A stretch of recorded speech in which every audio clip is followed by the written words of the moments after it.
The devil is real. And he's not a little red man with horns and a tail.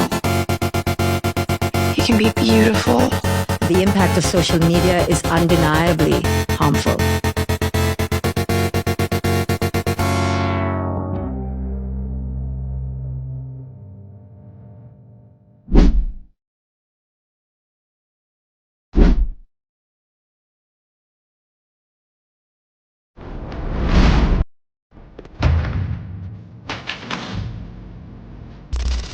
Di era digital, media sosial harus menjadi tempat semua orang untuk mengekspresikan pendapatnya.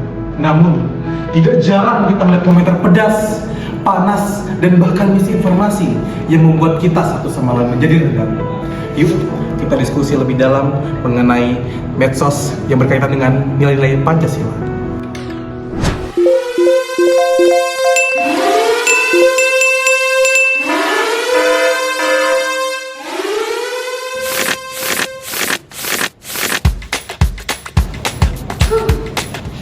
Media sosial harusnya menjadi tempat kita berbagi informasi, tapi kenyataannya tempat ini sering dipenuhi oleh ujaran kebencian, saling merendahkan, bahkan tidak sopan, sehingga kita menjadi terbiasa melihat sebuah perbedaan berubah menjadi konflik karena kurangnya saling menghargai kehidupan kita. Lalu ada tantangan lainnya juga, yaitu penyebaran hoax. Banyak orang yang membagikan informasi tanpa mengecek fakta, sehingga itu menimbulkan kesalahpahaman serta memicu perpecahan di masyarakat. Oh no! Masalah ini berkaitan erat dengan nilai-nilai Pancasila, yaitu di sila kedua, kemanusiaan yang adil dan beradab.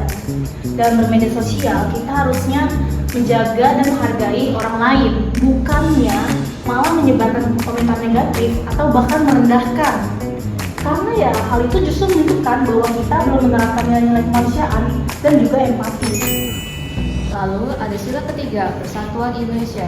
Media sosial seringkali menjadi penyebab pertahan. Meskipun seharusnya perbedaan pendapat bisa menyampaikan pandangan, bukan misalkan kitab. Dan yang gak kalah penting lagi, yaitu adalah sila keempat, yaitu kerakyatan yang dipimpin oleh hikmat kebijaksanaan dalam permusyawaratan perwakilan. Di dalam bermedia sosial, hendaknya kita selalu mengutamakan berdiskusi dengan musyawarah, lalu menggunakan akal sehat kita dan menggunakan kebijaksanaan.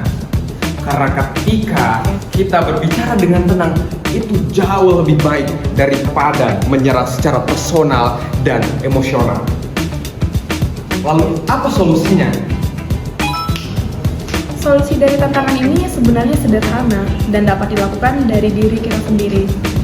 Pertama, biasakan cari sumber informasi apakah itu akurat atau tidak sebelum kalian membagikannya ke orang lain.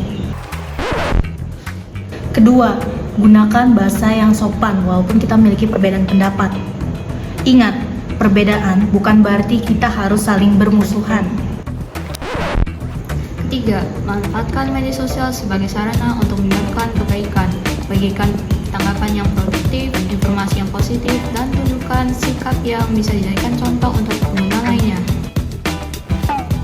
Media sosial adalah bagian besar dari hidup kita. Namun, bagaimana kita menentukan apakah ini ruang yang sehat atau penuh konflik?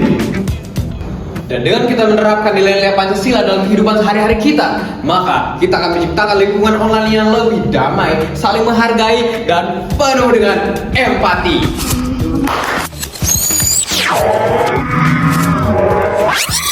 Bijak media sosial, wujudkan nilai-nilai Pancasila di era digital.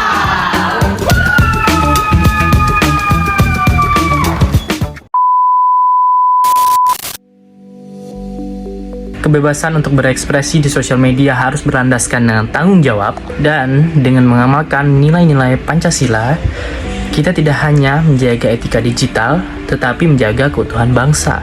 Mari bersama-sama kita ciptakan ruang digital yang damai, adil, dan beradab.